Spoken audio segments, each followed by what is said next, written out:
आज हम देखने वाले हैं multiple methods to derive formula of binomial expansion of 1 plus x raise to power n. तो ये जो हमारी सीरीज है 1 plus x raise to power n, इसके अंदर अगर मैं एन की वैल्यू 0 रखता तो ये आता 1। अगर मैं एन को 1 रखता तो ऐसे आता, एन 2 आता तो ये आता। तो इसके अंदर अगर हम कोफिशिएंट्स पर ध्यान दें 1 1 1 1 2 1 1 3 3 1, इसको अगर मैं ऐसे एक एक कर कर अरेंज करना स्टार्ट करता तो यहाँ पर एक पैटर्न आ रहा है कि इन दोनों का सम इधर है, इन दोनों का सम यहाँ पर है, ऐसे ही यहाँ पर है, इन दोनों का सम इधर है, इनका सम इधर है। तो ये जो पैटर्न बनता है इसको ऐसे अरेंज करते हैं। तो ये जो ट्राइंगल आया इसको बोलते हैं पास्कल्स ट्राइंगल। इसका मतलब हमारा जो ये ट्राइंगल है ये रिफ्लेक्ट कर रहा है एन की वैल्यू 0 के लिए सारे कोफिशिएंट्स, ये एन की वैल्यू 1 के लिए कोफिशिएंट्स ये वाले, ऐसे ही ये एन की वैल्यू 2 के लिए 1 2 1 1 2 1। तो अगर मुझे 1 plus x raise to power 4 निकालना है तो एक्स की मिनिमम पावर और मैक्सिमम पावर ये होगी। तो उसके कोफिशिएंट्स क्या होंगे 1 4 6 4 1।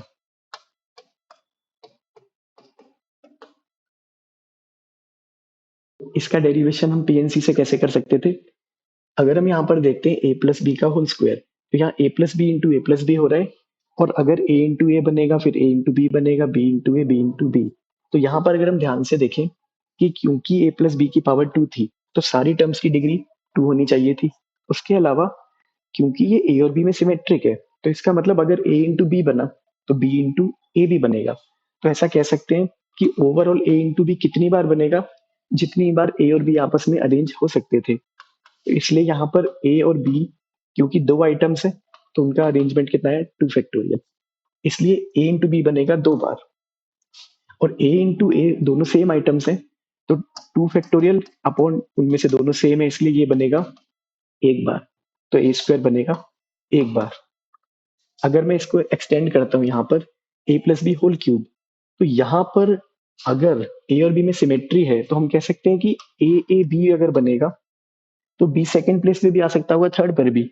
यानी ओवरऑल ए स्क्वायर बी कितनी बार बनेगा, जितनी बार ए बी के अरेंजमेंट्स हो सकते हैं, जो कि क्या है total 3 items upon 2 items same है ऐसे।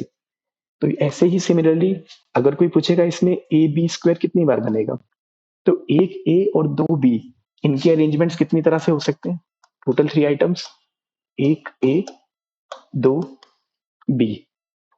ऐसे ही अगर मैं इसको और एक्सटेंड करूं तो a plus b raise to power suppose 10, यहाँ पर a3 और b7 की टर्म बनेगी क्योंकि ओवरऑल डिग्री सेम है दोनों की, इसका सम भी 10 यहाँ भी 10। तो इसका जो कोफिशिएंट आएगा वो क्या आएगा, टोटल 10 आइटम्स अरेंज हो रहे हैं जिसमें से 3 सेम है और 7 सेम है। तो इसी को एक्सटेंड करते हुए अगर हम यहाँ पर लिखें कि 1 plus x raise to power n, suppose मुझे ये कोफिशिएंट निकालना होता है कि एक्स क्यूब का कोफिशिएंट क्या आएगा, तो हम कह सकते हैं अगर x के पास 3 पावर जा रही है तो बची हुई n माइनस थ्री 1 के पास है। तो यहाँ पर बहुत सारे 1 है n माइनस थ्री टाइम्स और x है 3 टाइम्स। तो यहाँ पर अगर मुझे कोफिशिएंट निकालना हो एक्स क्यूब का तो हम बोलेंगे कि इनके कितने अरेंजमेंट हो सकते हैं, जो कि total items upon P x है सेम और 1 n माइनस थ्री टाइम्स है। तो ये कोफिशिएंट होगा जो कि इसके बराबर ही है। इस कॉन्सेप्ट को हम और कैसे समझ सकते थे कि अगर मुझे a plus b raise to power 5 में ए स्क्वायर बी क्यूब का कोफिशिएंट निकालना हो तो हम हर बार इनको अरेंज कर रहे हैं 2a और 3b को। तो कह सकते हैं कि मुझे एक तरह से 2a के लिए पहले पोजीशन सेलेक्ट करनी है, बची हुई पोजीशंस पर अपने आप b आ जाएगा। तो मुझे 5 में से 2 पोजीशन सेलेक्ट करनी है a को प्लेस करने के लिए, बची हुई जगह पर अपने आप b आ जाएगा। तो जितने तरीके से हम इन 5 में से 2 पोजीशन सेलेक्ट कर सकते हैं a के लिए, उतना ही क्या हो जाएगा इसका कोफिशिएंट, जो कि बेसिकली किसके बराबर होगा 5 फैक्टोरियल अपॉन 2 फैक्टोरियल 3 फैक्टोरियल, जो कि इनका अरेंजमेंट के भी बराबर ही है। इस कॉन्सेप्ट को हम बाइनोमियल से मल्टीनोमियल में भी एक्सटेंड कर सकते हैं। तो अगर मुझे यहाँ पर इसका कोफिशिएंट निकालना हो तो क्योंकि 2 3 4 2 इनका सम 11 है, इसका मतलब ये टर्म यहाँ पर एग्जिस्ट करती होगी और इसका कोफिशिएंट क्या होगा टोटल टर्म्स अपॉन 2a है 3b है, सिमिलरली ये। तो इस टर्म का कोफिशिएंट ये होगा जो कि बेसिकली इन सारी टर्म्स के अरेंजमेंट्स के ही बराबर है। तो 1 plus x raise to power n का एक्सपेंशन निकालने का एक तरीका और क्या हो सकता है, मैक्लॉरेन सीरीज यूज कर सकते हैं हम। इसके अंदर किसी भी फंक्शन को हम ऐसे एक्सपेंड कर सकते हैं। तो अगर मैं यहाँ पर इसको फंक्शन मानता तो एफ एक्स को हम कैसे लिखते, यानी 1 plus x raise to power n को हम कैसे लिख सकते थे कि पहले एफ ऑफ जीरो निकालो। तो इसमें अगर मैं जीरो रखूंगा तो ये आएगा 1।